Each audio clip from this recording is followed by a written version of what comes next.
We've taken the 348 bus up from Puerto de la Cruz up to El Portillo, which is the gateway to the high volcanic area on Tenerife. It's about an hour and a half journey, but it's a very comfortable coach, so we've done well to get up here for about 11 o'clock in the morning. We're just about 2,000 meters high, and the route we're going to do today is the Corral del Nino, which is going to take us up that road up towards La Esperanza. It's a bit of a boring start to the route, I suppose, because it's on the road, but at least it's a quiet road and it's easy walking up there. We've just started up on the road and we're just looking back at the cafe at El Portillo.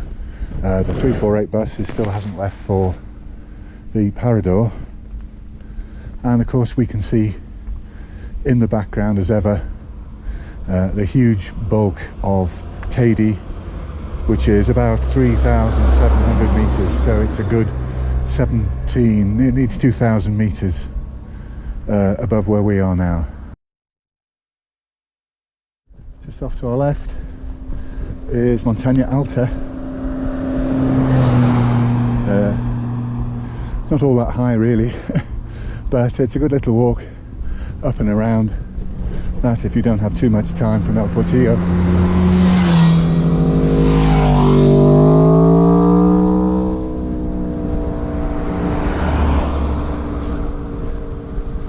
That's about as busy as this road gets, really. It's not often you see that much traffic all at once. The main volcanic area of Las Candidas is over to our right.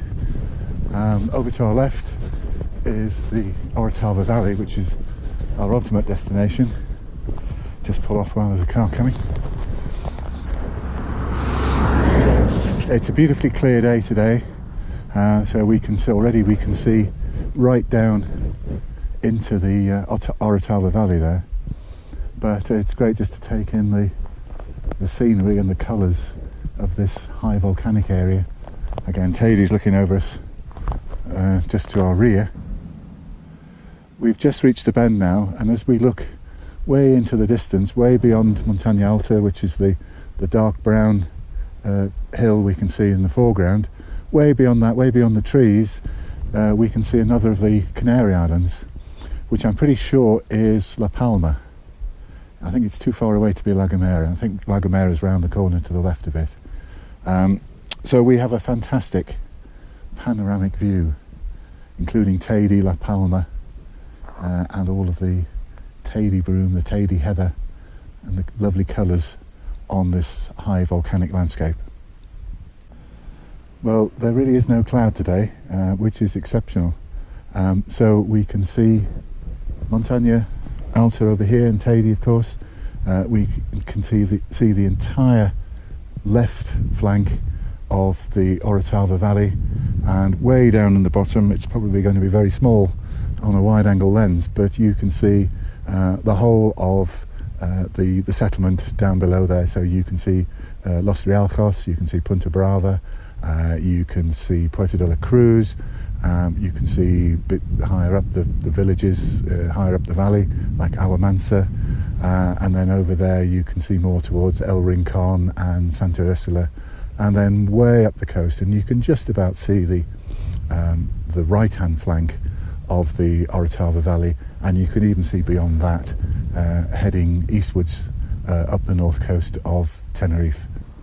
I've just stopped here for a second because there's a little bit of snow, which is not getting the direct sunlight at all, and so it's still there after, it must be a few weeks since there was snow up here, but it just shows that although it's lovely and sunny, and I'm certainly feeling warm enough with just a shirt on, actually we are still quite high. So we've made our road section complete now, and we've got the very best section to start off. We're just turning off the road and onto the Corral del Nino. Just Just over there is the observatory. Haven't quite got there, but we'll pass below it a bit later on. This is our route, and as you can see, it's a wide, easy walking section, and it's just as though you're stepping off into the air. It's almost like being in a glider on this section. Easy walking, lovely scenery, and a fantastic day for it. Before we continue too far down the Corral del Nino, it's worth just having a look back again at the view that presents itself behind us, with Teide looking magnificent. We can see Montaña Blanca just below the upper slopes of Teide, below the black lava there. Just see the road cutting back the way we've come, and way over there where the trees are, beyond this area to the foreground, is El Portillo, where we started off, about an hour and 20 minutes ago, something like that. And we can still see way over there the island of La Palma. We're a little further on the Corral del Nino now, and we're looking slightly to the left at the eastern flank of the Orotava Valley. We can see the pine trees over there. Somewhere down there is La Caldera, which is our ultimate destination.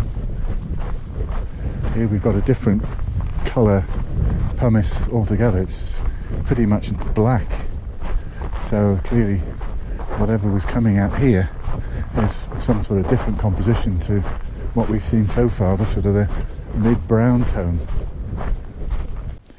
One of the things I like about the Corral del Nino is that it twists and turns quite a way, so you always have a bit of fun finding out what's around the next corner as you're walking along. These rocks that are sitting on top of the pumice, loose, I guess are bombs or rocks which lava which is ejected in lumps and just lands where it falls where it lands, to create the rough landscape.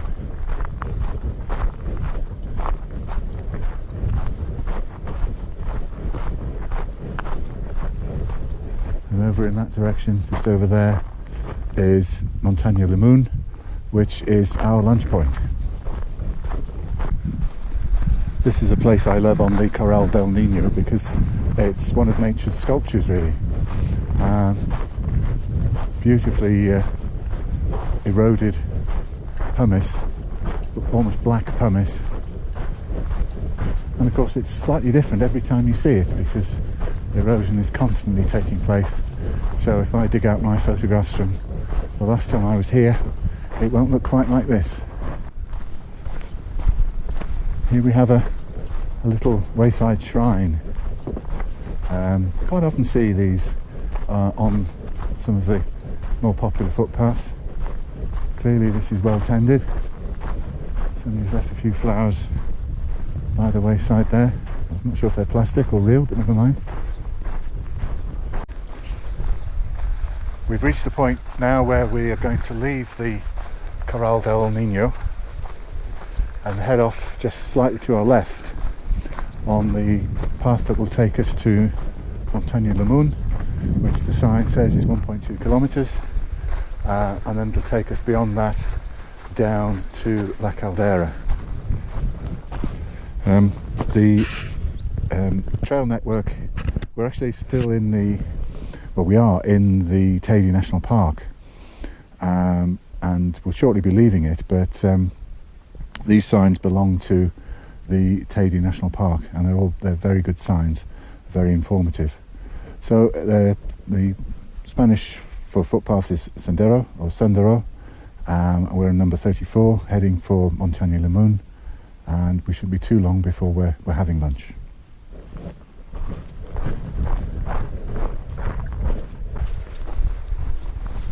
On these smaller senderos in the Teide National Park, basically you're wandering through the Teide broom and the Teide heather. This one's fairly clear. Sometimes you're brushing up against it, which doesn't really matter. The paths are usually pretty clear, and it's great fun just to trot along these little byways within the park.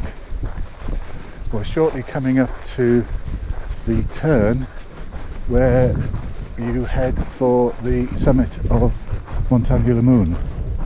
Now, Montaña Lamun is just over there, so it seems a shame to come all this way and not just take a slight detour to the summit.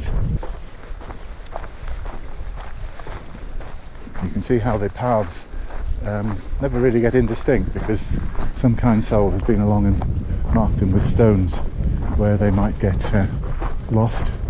So that will be our way when we continue after lunch, but we're going to turn this way and head up to the summit of Montaña Lamun.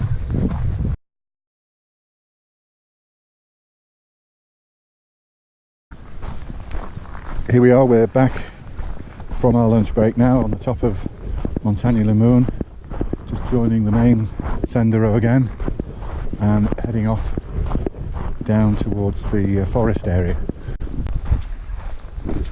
It's not 10 minutes since we left the summit of Montaña Lamun, and we've come down, as it were, turned around facing the sea again, and already we're pretty much in the tree line.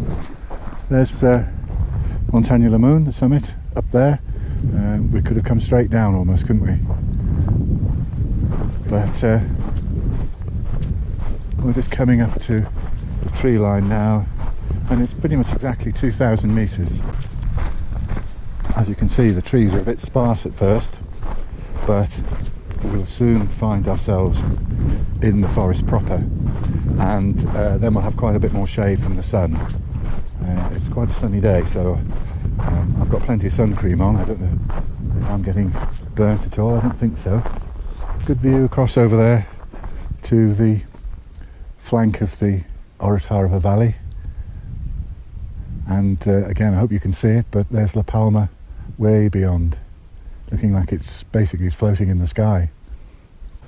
Well, here's a footpath sign in the middle of nowhere basically, which probably means that we're just leaving the Cañadas National Park, Teide National Park, and as we carry on the same footpath, it becomes a footpath in the Corona Forestal. So it would have a different number, and it would have very different signage. I think it would be great if everything was coordinated right across the island, but there we go. It's still pretty good in terms of letting people know the footpaths they can use and where they run, etc, etc. It's just you have to, as it were, join the dots sometimes between the various authorities to get a complete picture of how a route might work. One of the most important things in this sort of walking is, of course, navigation, and I'm happy on this track, but at some point we will look for a smaller footpath off to the right on a left-hand bend, and it's important we don't miss that, because we should be going a long way out of our way if we do. Well, this looks like it. There's a plinth marking and a few cairns. In actual fact, the turn-off is very apparent. So we're going to leave this main track and head down this particular sendero.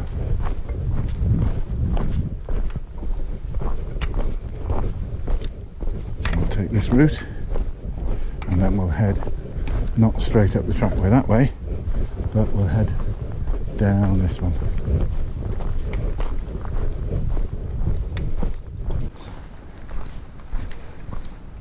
So we're just coming now to the Chotha Chotsa Chimoche, which is where we've been before, because on other walks that we've done, for example Los Órganos, we've passed this particular point. So you might say that we know the route from here on in. We're probably about half an hour away now from La Caldera on the bus.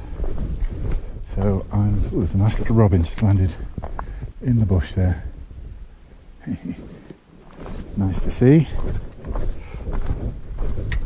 So basically I think this is a good point to finish the commentary on this particular walk, Corral del Nino.